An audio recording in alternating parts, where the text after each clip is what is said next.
விடுதலை புலிகளின் தலைவர் ஆராய்ச்சி செய்யப்பட வேண்டியவர். முன்னாள் கடற்படை தளபதி வெளியிட்ட கருத்து. இலங்கை தொடர்பில் சர்ச்சைக்குரிய கருத்துக்களை வெளியிட்ட ரஷ்ய தூதுவர். சட்டத்திறனிகள் உயிருக்கு அச்சுறுத்தல் ஏற்பட்டால் பாதுகாப்பு கூறலாம், அமைச்சர் அறிவிப்பு. புலம்பெயர் தமிழர்கள் தொடர்பில் பரபரப்பான கருத்துக்களை முன்வைக்கும் கசப்ப தேரர். பலாலி சர்வதேச விமான நிலைய அபிவிருத்தி பணி ஆரம்பம், அமைச்சர்கள் குழு ஆய்வு. பயங்கரவாத எதிர்ப்பு சட்டம் வேண்டாம், நிறைவேற்றப்பட்டது தீர்மானம். பிரபாகரன் இருந்த காலத்தில் வடக்கில் போதைப்பொருள் பாவனை துஷ்பிரயங்கள் இருக்கவில்லை, ஆனால் இன்று நிலைமை தலைகள். ராதாகிருஷ்ணன். செயற்கை நுண்ணறிவு குறித்த விளம்பியங்களை பகிர்ந்து ஒன்றிணைந்து முன்னோக்கி செல்ல இலங்கை தயார். AI இம்பாக்ட் மாநாட்டில் ஜனாதிபதி.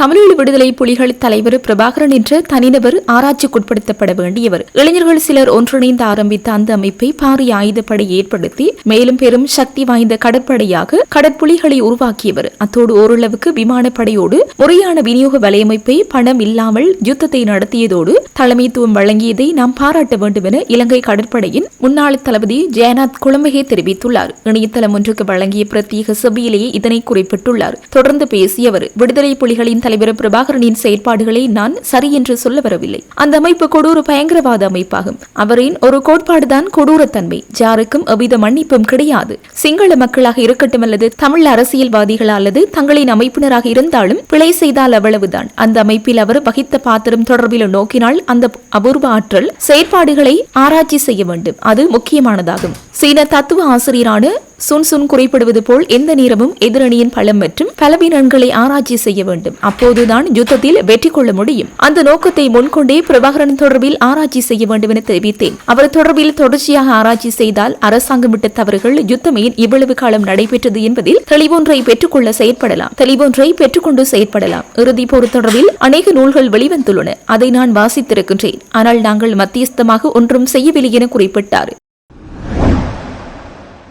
இலங்கையில் முதலீடு செய்வதற்கான எவ்வித சூழ்நிலைகளும் இல்லை என ரஷ்யாவுக்கான இலங்கை தூதுவர் லெவன் ஜஹார்ஜன் தெரிவித்துள்ளார். கொழும்பில் நடைபெற்ற ஊடகவியலாளர் மாநாட்டில் உரையாற்றும் போதே அவர் இதனை தெரிவித்துள்ளார். அதில் அவர் மேலும் குறிப்பிட்டுள்ளதாவது, நான் அறிந்த வகையில் எவ்வித முதலீடுகளும் இல்லை. தனியார் முதலீடுகள் இருக்கலாம், அது அவர்களுக்குரியதாகும். எங்கே முதலீடு செய்ய வேண்டும், எந்த செயற்றிட்டங்களும் நடைபெறுவதாக தெரியவில்லை. நாங்கள் தயாராக இருக்கின்றோம். இங்கே திட்டங்கள் இல்லையே. எங்களுக்கு தெரிந்த நட்பு ரீதியிலான தூதுவர்கள் இலங்கையின் முதலீடு தொடர்பில் கவலை தெரிவிக்கின்றனர். இலங்கையில் இருக்கும் சில குழப்பங்களால் முதலீடு செய்வது இலகுவான காரியமல்ல. முதலீடுகளும் இல்லை, திட்டங்களும் இல்லை. பொருளாதார ஒத்துழைப்பு தொடர்பில் எங்களிடம் சில ஆலோசனைகள் மற்றும் திட்டங்களை உடனடியாக வழங்க முடியும். ஆனால் சம்பந்தப்படுத்துவதற்கான பிரச்சனை அரசு தரப்பில் இருக்கிறது. மேலும் எமக்கு தடைகள் போடப்பட்டுள்ளன. அதை செயற்படுத்துவது இலகுவான காரியமல்ல. எமது நாட்டுக்கு தடை விதிக்கப்பட்டுள்ளதால் எந்த திட்டங்களும் எங்களுக்கு வழங்கப்படவில்லை. அணுமின் நிலைய திட்டம் தொடர்பில் வலுசக்தி அமைச்சர் குமார ஜெயக்கொடியை சந்தித்த போது ரஷ்யாவின் ஏஜென்சி வழங்கிய கடிதம் தொடர்பில் வினவிய போது எவ்வித பதில்களும் இல்லை. எங்களுக்கு இலங்கையில் எவ்வித முதலீடுகளும் வழங்கப்படவில்லை. மேலும் எவ்வித திட்டங்களும் இல்லை என குறிப்பிட்டார்.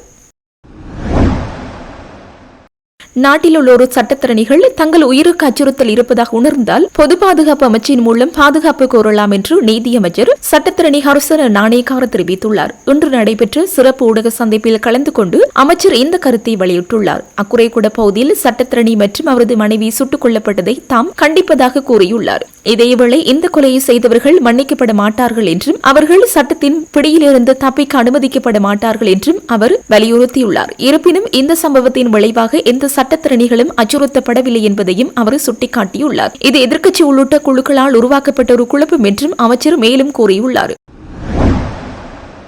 கொழும்பு மற்றும் இதர பிரதேசங்கள் ஜனாதிபதி அனுரவின் ஆளுகைக்குள் இருந்தாலும் கிழக்கு மாகாணம் புலம்பெயர் தமிழர்களின் கட்டுப்பாட்டில் இருக்கின்றது. கிழக்கில் உள்ள அரசு நிறுவனங்கள் புலம்பெயர் தமிழர்கள் வழங்கும் பணத்திற்கு கட்டுப்பட்டுள்ளதாக பலாங்கொட கசப்ப தேரர் தெரிவித்துள்ளார். இணையதளம் ஒன்றுக்கு வழங்கிய செவ்வியிலேயே இவ்வாறு குறிப்பிட்டுள்ளார். அதில் அவர் தெரிவித்த கருத்துக்கள்: திருகோணமலை புத்தர் சிலை சம்பவத்திற்கு பின்னர் கிழக்கு மாகாண பௌத்த பிக்கு முன்னணி ஒன்று உருவாக்கப்பட்டது. அதன் தலைவராக நான் செயற்படுகின்றேன். கடந்த காலத்தில் இருந்து கிழக்கு மாகாணத்தில் உள்ள சிங்கள மக்களை விரட்டியடிக்கும் சதித்திட்டம் தீட்டப்பட்டு கேள்விப்பட்ட வரலாறுகள் இருக்கின்றன. கிழக்கு மாகாண பௌத்த பிக்குகள் அங்கு பிரச்சனைகள் ஏற்பட்டால் என்னை அழைப்பது வழமையாகும். அவ்வாறு அந்த அழைப்பை அடுத்து சென்றேன். கிழக்கு மாகாணத்தில் உள்ள பல விகாரைகளை நடாத்துவதற்கு வருமானம் இல்லை. அவ்வாறான நிலையிலேயே ஒரு ஜூஸ் பார் அமைக்கப்பட்டது. ஆனால் விகாரையிலிருந்து 1 கிலோமீட்டர் தொலைவில் இருக்கும் திருக்கோணேஸ்வர கோவிலுக்கு செல்லும் வழியில் நிறைய வியாபார நிலையங்கள் வாடகைக்கு விடப்பட்டுள்ளது. அப்போ ஏன் விகாரைக்கு மட்டும் செய்ய முடியாது? நாமல் ராஜபக்ச எனக்கு இதுவரை ஒரு தொலைபேசி அழைப்பை கூட எடுத்ததில்லை. பின்னர் எதற்கு நாமலுக்கு நான் அரசியல் செய்ய வேண்டியதில்லை. இவை அனைத்தும் கட்டுக்கதைகளாகும். வட்டகளை என்ன கூறுகிறார், நான் என்ன கூறுகிறேன் என்று தெரிந்து கொள்ள வேண்டும். இந்த பிரச்சனையில் நான் தனியாக சம்பந்தப்படவில்லை. வட்டகளை எனக்கு கதைக்கவில்லை. எங்கள் குழுவுக்கு 3ஆம் தரப்பினூடாக தொலைபேசி அழைப்பு எடுக்கப்பட்டது. இந்த இடத்தை விட்டுக் கொடுங்கள், நாங்கள் வேறு இடத்தில் காணி தருகிறோம் என்றனர். நாம் அதற்கு எதிர்ப்பு தெரிவித்தோம் என்று குறிப்பிட்டார். யாழ்ப்பாணம் சர்வதேச விமான நிலையத்தில் நடைபெறவிருக்கும் அபிவிருத்தி நடவடிக்கை முன்னெடுக்கப்பட்டுள்ளது. இந்த நடவடிக்கை இன்று ஆரம்பிக்கப்பட்டுள்ளது. இந்த ஆய்வு நடவடிக்கையின் முதற்கட்டமாக பலாலி சர்வதேச விமான நிலையத்திற்கு துறைமுகங்கள் மற்றும் சிவில் விமான போக்குவரத்து அமைச்சர் அனுர கருணாதிலக்க, பிரதி அமைச்சர் ஜனிதா உருவான் கொடி துவக்க, வடக்கு மாகாண ஆளுநர் நா வேதநாயகன் மற்றும் அமைச்சின் புற தலைவர்கள் உள்ளிட்டோர் விஜயம் செய்துள்ளனர். இதன்போது வடக்கு மாகாண ஆளுநர் நாகலிங்கம் வேதநாயகன் அபிவிருத்தியை பார்வையிட்ட பின்னர் ஊடகங்களுக்கு கருத்து தெரிவிக்கையில், எதிர்காலத்தில் பலாலி விமான நிலையத்தில் விமானத்துறை சார்ந்த பணியாளர்களை வடக்கிலிருந்து அதிகளவாக நியமித்தல், விழிப்புணர்வு ஏற்படுத்தல் போன்ற செயற்பாடுகளுக்காக விமானத்துறை அமைச்சர் உள்ளிட்ட குழுவினர் வருகை தந்து ஆளுநர் செயலகத்தில் கூட்டம் ஒன்றினையும் நடாத்தியிருந்தனர். அதன் பின்னர் பலாலி சர்வதேச விமான நிலையத்தையும் பார்வையிட்டனர். பலாலி விமான நிலையத்தின் விஸ்தரிப்பு மற்றும் வசதிகள் போதாமல் உள்ளமை தொடர்பாக அந்த இடங்களை பார்வையிட்டு அபிவிருத்திகளை விரைவுபடுத்தல் போன்ற பற்றியும் இதன்போது கலந்துரையாடப்பட்டன. சர்வதேச விமான நிலையமாக இருக்கின்ற பலாலி விமான நிலையத்தில் தற்போது அடிப்படை வசதிகள் குறைவாக காணப்படுகின்றன. அதனை நிவர்த்தி செய்வதற்கு 2 கட்டங்களாக அபிவிருத்தி நடவடிக்கைகள் முன்னெடுக்கப்பட்டுள்ளன. ஒரு அபிவிருத்தி ஏற்கனவே ஆரம்பித்த நிலையில் மற்ற அபிவிருத்தி எதிர்வரும் ஜூன் மாதம் அளவில் ஆரம்பித்து இந்த விமான நிலையம் அனைத்து வசதிகளும் கொண்டு ஒரு விமான நிலையமாக மாற்றப்படும் என குறிப்பிட்டுள்ளார். இந்த நிலையில் காங்கேசன்துறை துறைமுகத்தை இந்திய அரசின் நிதியுதவியில் அபிவிருத்தி செய்வது தொடர்பில் இந்திய அரசாங்கத்துடன் வெகு விரைவில் புரிந்துணர்வு ஒப்பந்தம் கைச்சாத்திடப்பட உள்ளதாகவும் தெரிவிக்கப்பட்டுள்ளது. பயங்கரவாத தடைச்சட்டம் முழுமையாக நீக்கப்பட வேண்டும் எனவும் தற்போது அரசினால் புதிதாக முன்மொழியப்பட்டுள்ள பயங்கரவாத எதிர்ப்பு சட்டம் அமல்படுத்தப்படக்கூடாது எனவும் புதுக்குடியிருப்பு பிரதேச சபையில் தீர்மானம் நிறைவேற்றப்பட்டுள்ளது. புதுக்குடியிருப்பு பிரதேச சபையின் மாதாந்த அமர்வு இன்று பிரதேச சபை தவிசாளர் தலைமையில் இடம்பெற்றது. இதன்போது உறுப்பினர்களான சிவபாதன், குகணேசன் மற்றும் குமாரவடிவேலு அகிலன் ஆகியோரால் பயங்கரவாத தடைச்சட்டம் முற்றாக நீக்கப்பட வேண்டும் எனவும் தற்போது அரசினால் புதிதாக முன்மொழியப்பட்டுள்ள பயங்கரவாத எதிர்ப்பு சட்டம் அமல்படுத்தப்படக்கூடாது என பிரேரணை சபையில் முன்வைக்கப்பட்டது. குறித்த தீர்மானத்திற்கு தேசிய மக்கள் சக்தியின் உறுப்பினர்கள் நடுநிலை வகித்த ஏனைய உறுப்பினர்களின் ஆதரவுடன் பிரேரணை நிறைவேற்றப்பட்டுள்ளது. 21 உறுப்பினர்களை கொண்ட புதுக்குடியிருப்பு பிரதேச சபையில் 3 உறுப்பினர்கள் இன்று சபைக்கு சமூகம் அளிக்கவில்லை. வருகை தந்த 18 உறுப்பினர்களில் தேசிய மக்கள் சக்தி உறுப்பினர்கள் 4 பேர் வாக்கெடுப்பில் கலந்து கொள்ளாமல் இருக்க ஏனைய 14 பேரும் குறித்த தீர்மானத்திற்கு ஆதரவாக வாக்களித்து பிரேரணையை நிறைவேற்றியிருந்தனர்.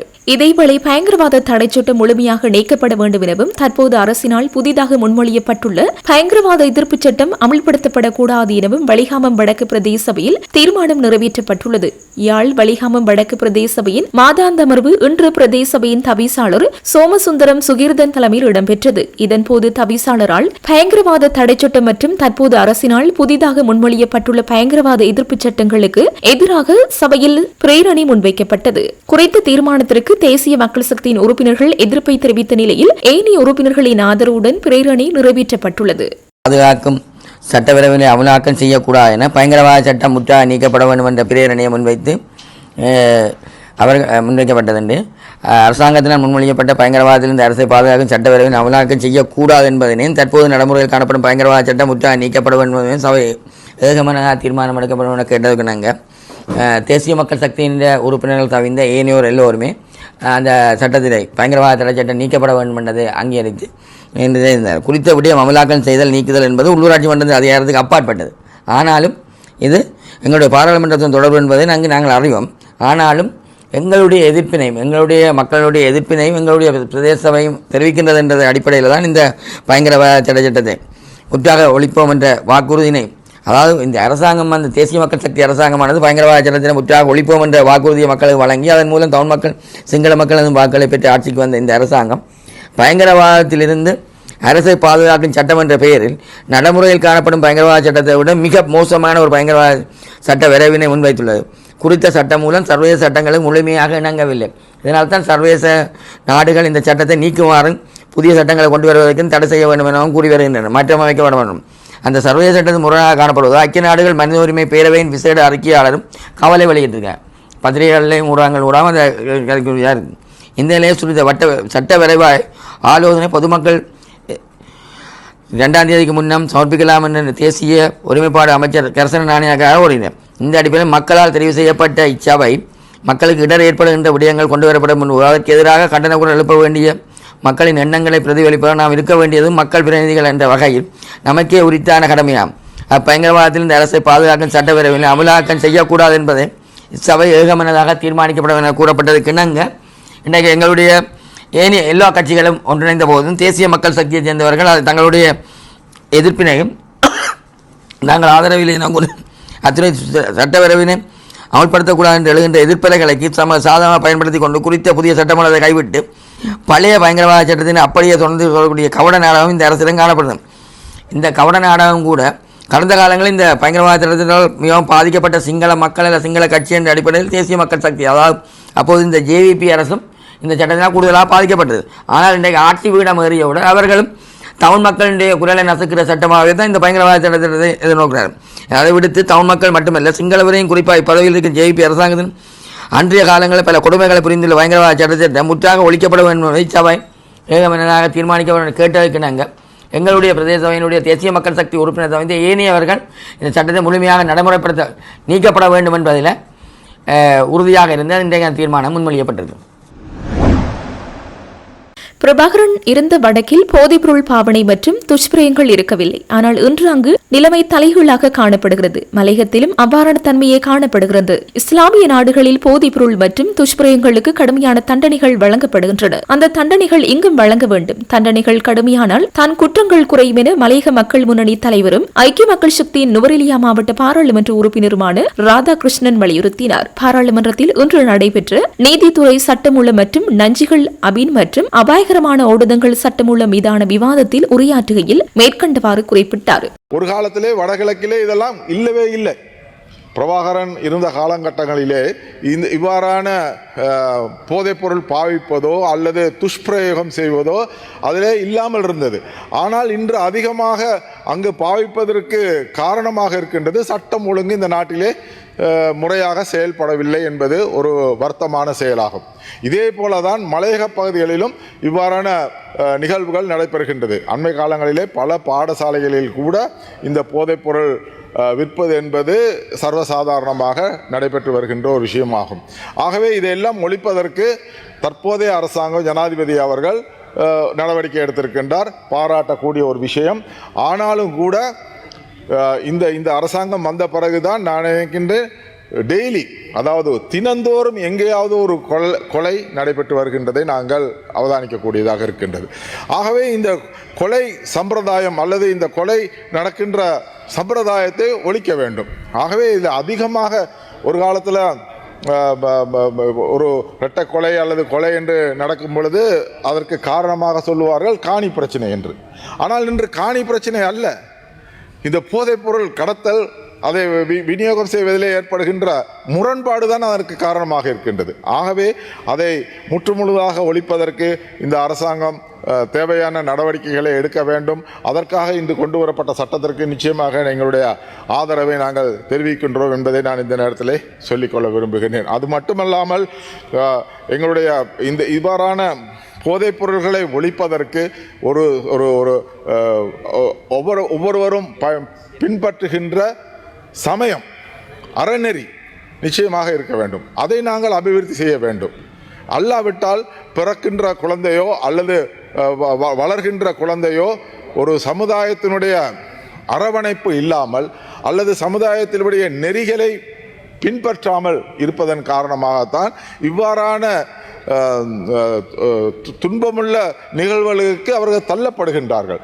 ஆகவே அவர்களுக்கு ஒவ்வொரு சமயமும் என்ன சொல்லுகின்றது என்றால் நேர்மையாக வாழ வேண்டும், நியாயமாக வாழ வேண்டும், தங்களுடைய நெறியை கையாள வேண்டும் என்று புத்த சமயமும் அதை தான் சொல்லுகின்றது. ஆகவே இந்த சமய நிகழ்ச்சிகளை நாங்கள் அதிகமாக செய்ய வேண்டும் என்பது என்னுடைய கருத்தாகும். ஏனென்றால் போதைப்பொருள் ஒழிக்கின்றது ஒரு பக்கம் இருந்தாலும் அதை வளரவிடாமல் தடுப்பதற்கு ஏனைய காரணங்களை நாங்கள் உருவாக்க வேண்டும். அதே போல பெற்றோர்களுடைய அரவணைப்பு பிள்ளைகளுக்கு கட்டாயம் இருக்க வேண்டும் என்பதையும் நாங்கள் தெரிவித்துக் கொள்ள விரும்புகின்றோம். ஒரு நாடு அல்லது ஒரு குடும்பம் இன்று Honorable Dr. V. Radhakrishnan, you have 2 more minutes. சுமையாக இருக்கக்கூடாது. அதாவது அவர்கள் சுமையாக இருக்கக்கூடாது என்றால் அவர்களுக்கான வாழ்க்கை வசதியை நாங்கள் ஏற்படுத்தப்பட வேண்டும். இன்று சில இடங்களிலே பொருளாதார பின்தள்ளப்பட்ட காரணங்களினாலும் இவ்வாறான விநியோகங்கள், இவ்வாறான வியாபாரங்கள் நடப்பதற்கு ஒரு காரணகர்த்தாவாக இருக்கின்றது. ஆகவே சமூகத்திற்கு எல்லாமே சமம் என்ற அடிப்படையிலே நாங்கள் இந்த சமூகத்தை வளர்த்தெடுக்க வேண்டிய பொறுப்பு இன்று இந்த அரசாங்கத்துக்கு இருக்கின்றது என்பதை நாங்கள் மறக்கக்கூடாது. வருகின்ற காலங்களிலே இவ்வாறான நிகழ்வுகள் ஏற்படும் பொழுது நான் நினைக்கின்றேன் அரசாங்கம் புதிய திட்டங்களை அறிமுகப்படுத்தினாலும் இந்த திட்டங்களுக்கு மக்களுடைய ஒத்தாசை நிச்சயமாக தேவை. ஆகவே மக்களுடைய ஒத்தாசை இல்லாமல் எதையுமே நாங்கள் ஒழிக்க முடியாது. அவ்வாறான அந்த ஒத்தாசையை பெறுவதற்கு அரசாங்கம் முயல வேண்டும். சில இடங்களிலே இன்று அரசியல் காரணமாக இவ்வாறான பிரச்சனைகள் நடப்பது மிக மிக குறைவாக இருக்கின்றது. இருந்தாலும் இந்த சட்டத்தரணிகளை கொலை செய்வது அல்லது சாதாரண மக்களை கொலை செய்வது இந்த நாட்டுடைய கலாச்சாரத்தை மாற்றுவதற்கு இன்று கொண்டு வரப்பட்டிருக்கின்ற அல்லது இன்று ஏற்படுத்துகின்ற இந்த சந்தர்ப்பம் முற்றுமுழுதாக மாற வேண்டும். ஆகவே நான் நினைக்கின்றேன் இந்த முஸ்லிம் நாடுகளிலே, வெளிநாடுகளிலே இவ்வாறான போதைப் பொருள் அல்லது இவ்வாறான துஷ்பிரயோகம் நடைபெறும் பொழுது அதற்கு அதிகமான தண்டனை இருக்கின்றது. அந்த தண்டனையை இங்கேயும் அறிமுகப்படுத்தப்பட வேண்டும். அவ்வாறான தண்டனை இங்கே கொடுக்கப்பட்டால் மட்டுமே இதை நாங்கள் கட்டுக்குள் கொண்டு வர முடியும். அல்லாவிட்டால் எந்த நாளும் கொலையும் கொள்ளையும் துஷ்பிரயோகமும் கற்பழிப்பும் இவ்வாறான நடைபெறும் பொழுது ஒரு நாட்டினுடைய பொருளாதாரம் நிச்சயமாக பாதிக்கப்படும். ஆகவே இந்த நாட்டினுடைய பிரஜை என்ற அடிப்படையிலே இதை நாங்கள் ஒழிப்பதற்கு எல்லோரும் ஒத்தாசை புரிய வேண்டும் என்று கேட்டு என்னுடைய பேச்சை நிறைவு செய்கின்றேன்.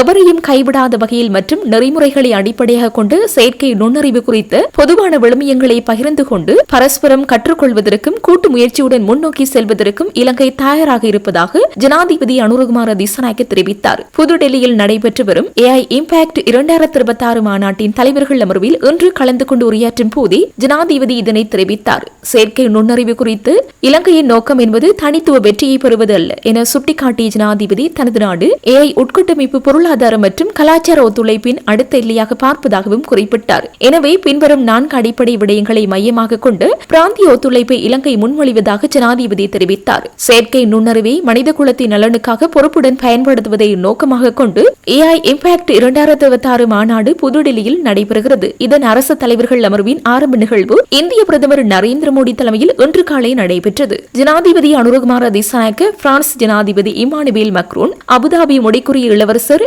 ஷேக் காலித் பின் முகமது பின் சஜித் அல் நஹ்யான், பிரேசில் ஜனாதிபதி லூலா டி சில்வா மற்றும் பூட்டான் பிரதமர் ஷெரிங் டோப்கி உள்ளிட்ட அரசு தலைவர்கள் மற்றும் ராஜதந்திரிகள் பலரும் இந்த நிகழ்வில் கலந்து கொண்டனர். இந்த மாநாட்டுடன் இணைந்ததாக புதுடில்லி பாரத் மண்டபத்தில் ஏற்பாடு செய்யப்பட்டிருந்த கண்காட்சியையும் அரசு தலைவர்கள் பார்வையிட்டிருந்தனர். அத்துடன் மாநாட்டில் கலந்து கொண்ட அனைத்து அரசு தலைவர்களும் பிரதிநிதிகளும் குழுவாக புகைப்படம் எடுக்கும் நிகழ்விலும் இணைந்து கொண்டனர். AI இம்பாக்ட் 2026 மாநாட்டின் தலைவர்கள் அமர்வில் ஜனாதிபதி அனுரகுமார திசாநாயக்க ஆற்றிய முழுமையான உரை வருமாறு. செயற்கை நுண்ணறிவானது பொருளாதாரங்கள், அரசு நிர்வாக கட்டமைப்புகள் மற்றும் சமூகங்களை மாற்றியமைத்துக் கொண்டிருக்கும் இந்த சிறப்பான தருணத்தில் புதுடெல்லியில் உங்களுடன் இணைந்து கொள்வதை நான் கௌரவமாக கருதுகின்றேன். கடந்த நூற்றாண்டுகளில் தொழில்மயமாக்கல் ஏற்படுத்தியதைப் போலவே தேசிய வளர்ச்சி பாதையில் பாரிய தாக்கத்தை ஏற்படுத்தக்கூடிய ஒரு மாற்றத்தக்க சக்தியாக AI தொழில்நுட்பம் விளங்குகின்றது. எவ்வாறாயினும் AI தொழில்நுட்பத்தில் வலுவடைந்துள்ள நாடுகளுக்கும் அத்தகைய வசதியற்ற நாடுகளுக்கும் இடையில் அதிகரித்து வரும் இடைவெளியானது பல நாடுகளின் டிஜிட்டல் பொருளாதாரத்தில் பாரிய ஆபத்தை உருவாக்குகிறது.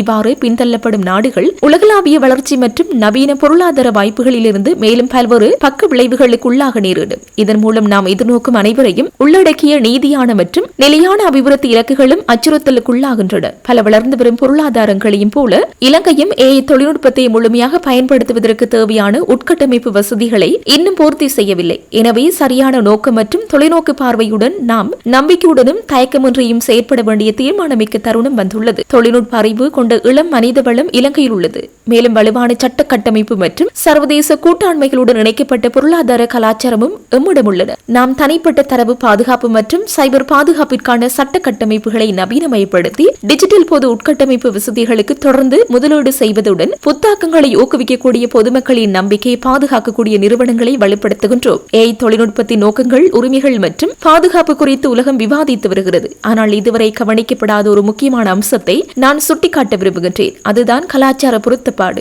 இந்த தொழில்நுட்பங்கள் மனித குலத்தின் கலாச்சார மதிப்புகள் மற்றும் திறன்களை மேலும் மேம்படுத்த உதவ வேண்டும். உலகத்தரம் வாய்ந்த AI தொழில்நுட்பம் ஒரு சில மொழிகள் மற்றும் கருத்தியலுக்குள் மட்டுப்படுத்தப்பட்டால் நமது தனித்துவமான கலாச்சார பன்முகத்தன்மையை இழக்கும் அபாயம் உள்ளது. எந்த ஒரு நாட்டுக்கும் தனியாக AI-க்கு தயாரான எதிர்காலத்தை உருவாக்க முடியாது என்பதை நாங்கள் உணர்ந்துள்ளோம். உலகம் மற்றும் இந்த பிராந்தியத்தில் உள்ள நாடுகளின் கருத்துக்களையும் கவனத்திற்கொண்டு புதுடெல்லியில் நாம் இணங்கிய கூட்டறிக்கையின் இந்த ஒத்துழைப்பின் முக்கியத்துவம் சிறப்பம்சமாக நோக்கப்பட்டிருப்பது மகிழ்ச்சி அளிக்கிறது. எனவே யாரையும் கைவிடாத வகையில் நெறிமுறைகளின் அடிப்படையில் செயற்கை நுண்ணறிவு குறித்து பொதுவான மதிப்பாய்வுகளை பகிர்ந்து கொண்டு ஒருவருக்கொருவர் கற்றுக்கொள்ளவும் கூட்டாக முன்னோக்கி செல்லவும் இலங்கை தயாராக உள்ளது என்பதை தெரிவிக்க விரும்புகிறேன் என்று ஜனாதிபதி தெரிவித்தார்.